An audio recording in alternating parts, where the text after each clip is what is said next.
বন্ধুরা, আমরা যারা ছোট টবে বোগেনভিলিয়া ফুল গাছ লাগিয়ে থাকি, আশা করি এই সময় আমার এই বোগেনভিলিয়া ফুল গাছগুলোর মতো তোমাদের গাছগুলোতেও ফুল ফুটতে শুরু করেছে। তাই বোগেনভিলিয়া ফুল গাছগুলোতে আরো বেশি বেশি ফুল পাওয়ার জন্য আমরা এই সময় গাছের কি পরিচর্যা করব, আর তোমাদের যাদের বোগেনভিলিয়া গাছে এখনো ফুল আসেনি তোমরা কিভাবে গাছে ফুল আনবে তা জানতে এই ভিডিওটি স্কিপ না করে সম্পূর্ণ দেখো।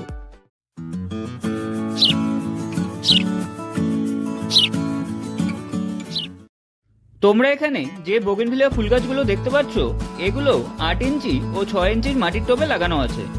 বন্ধুরা, তোমরা জানো যে কোনো গাছে ফুল আনতে সূর্যালোকের একটি গুরুত্বপূর্ণ ভূমিকা রয়েছে, তাই আমি কিন্তু এই গাছগুলোকে ডাইরেক্ট রোদেই রেখেছি।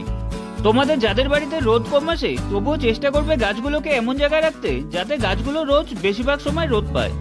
তোমাদের যাদের গাছে এখনো ফুল আসেনি তোমরা গাছের 70% পাতা এভাবে বোটার ওপর থেকে ছিঁড়ে দেবে, তাহলে দেখবে কিছুদিনের মধ্যেই পাতাগুলোর গোড়ার অংশ থেকে নতুন শাখা বেরিয়ে কড়ি আসতে শুরু করবে।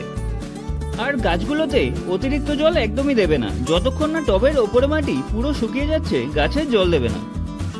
কিন্তু বন্ধুরা, বোগেনভিলিয়া গাছে কড়ি চলে আসলে টবের মাটি শুকনো রাখা যাবে না, তখন লক্ষ্য রাখতে হবে টবের মাটিতে যেন সবসময় একটু ভেজা ভেজা ভাব বা হালকা ময়েশ্চার ভাব বজায় থাকে। আর যে গাছগুলোতে এখনো ফুল আসেনি বা অল্প ফুল ফুটতে শুরু করেছে, তাই আরো বেশি ফুল পাওয়ার জন্য তোমাদের কিন্তু এই সময় গাছগুলোতে একটি ব্যালেন্স এনপিকে সার অবশ্যই প্রয়োগ করতে হবে। তোমরা এখানে একটি 8 ইঞ্চির মাটির টবে লাগানো প্লাস ভ্যারাইটির বোগেনভিলিয়া ফুল গাছ দেখতে পাচ্ছ।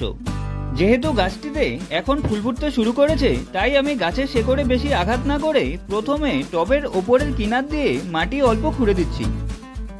এরপর হাফ চা চামচ এনপিকে 10-26-26 বা তোমরা যেটাকে সুফলা সার নামে চিনে থাকো টবের ওপরে মাটিতে ছড়িয়ে দিয়ে ভালো করে মিশিয়ে দিচ্ছি।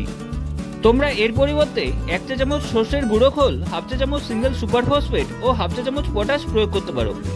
তোমরা এই পরিমাণ সার 6, 8 ও 10 ইঞ্চি টবের কাছে প্রয়োগ করতে পারবে। তোমরা যদি তোমাদের বোগেনভিলিয়া ফুল গাছগুলোতে মাসে একবার করে এই সারগুলো প্রয়োগ করতে পারো, তাহলে দেখবে এই ফ্লাওয়ারিং সিজনে তোমাদের বোগেনভিলিয়া ফুল গাছগুলো সবসময় ফুলে ভরে থাকবে। এরপর গাছে জল দিয়ে দেবো। তোমরা এই চ্যানেলের ভিডিও অপশনে ভিজিট করলে বোগেনভিলিয়া ফুল গাছের পাশাপাশি বিভিন্ন ফুল ও ফল গাছ লাগানোর সঠিক পদ্ধতি ও সম্পূর্ণ পরিচর্যার ভিডিও পেয়ে যাবে।